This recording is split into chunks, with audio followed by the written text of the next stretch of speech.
Okay, hi everyone, I'm Paul. I'm manager of Team Alpha. Our project was animating algorithms. So, what was our goal? Well, it's to solve a problem which many of you will likely be facing. Some of you will be learning how an algorithm works in your own time as part of your personal studies. Others will be demonstrating how an algorithm works to a group of people, say at a lecture. And two popular ways of doing this are books, which are often verbose and the diagrams they present can be quite cluttered, or drawing on an overlay, an OHP, which is prone to error and quite time-consuming in the lecture situation.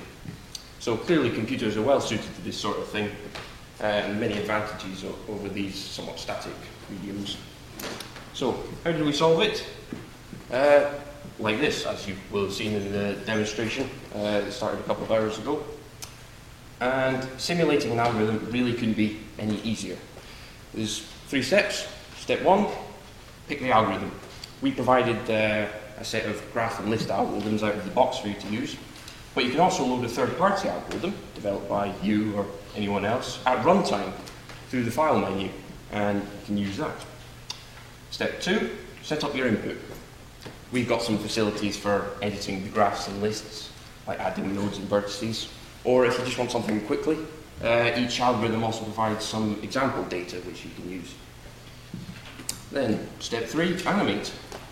You can step through the algorithm manually using the arrow buttons, like this.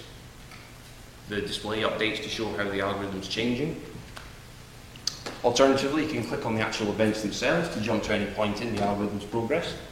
Or you can have it play back at some predefined speed using the slider. The pseudocode shown on the right for reference, and we have a filtering system on the left. So, say you want to watch a minimum spanning tree grow, and you don't really care about the details of the algorithm. Our filtering system lets you customize that.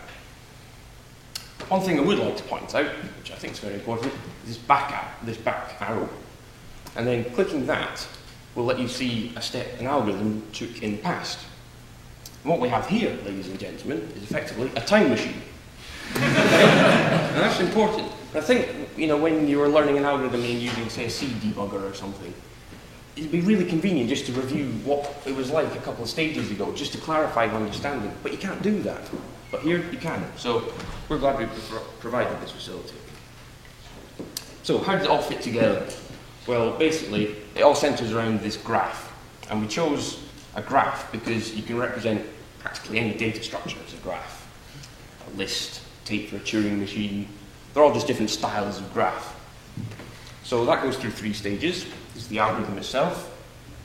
And because we want third parties to develop their own algorithms, we made this as simple as possible. And it really is just a case of writing the algorithm in Java.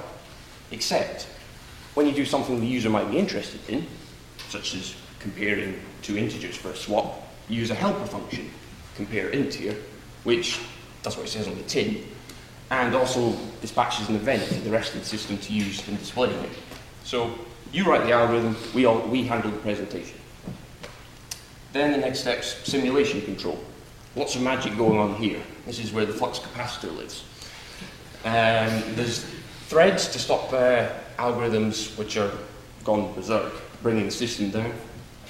There's control of animation, filtering, and it then dispatches a frame. And a frame is like a snapshot of the algorithm, the data structure it's working with at the time, but it also includes annotations and highlighting to help you understand. This then goes to the renderer, and the renderer displays it in some suitable format, so a bar chart for a sorting algorithm, or a graph as you saw before for, say, a minimum spanning tree algorithm. The GUI tied it all together, and the result was a success. We achieved everything we wanted to, and some extra things like exporting to PowerPoint, and hopefully some of you will find it useful. And that's animating algorithms. Thank you.